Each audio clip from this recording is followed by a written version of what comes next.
Finger zittern, Schläfe kratzt, ich zerkaue meine Wangen. Was soll man davon halten, wenn es heißt, dass du vielleicht noch später kommst? Blöde Zungen behaupten, es sei egal, weil wir an alten Fäden hängen.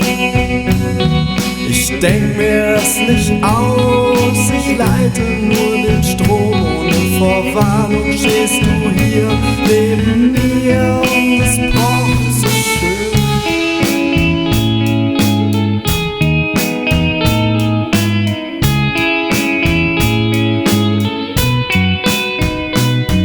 Was war das mit Verändern in der Zukunft? Keine Ahnung, ob wir können oder wollen.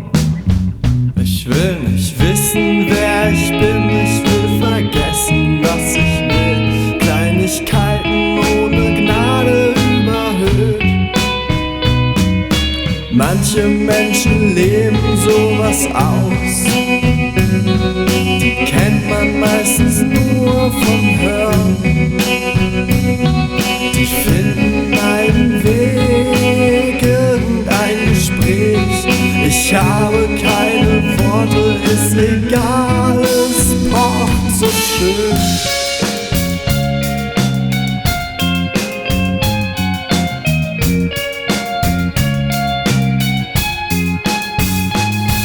Der Raum ist groß genug, sich zu verrennen. Du bist ernsthaft wieder ohne Abschied weg. Das muss so sein, das muss so sein. Ich höre sie alle deinen Namen nennen.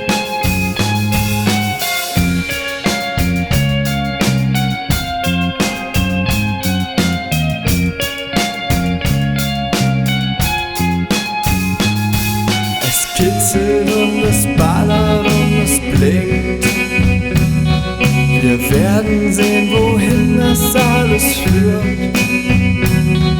Es glitzert und es funkelt, es behagt. Es hilft nichts und es löst nichts, aber hey, es pocht so schön.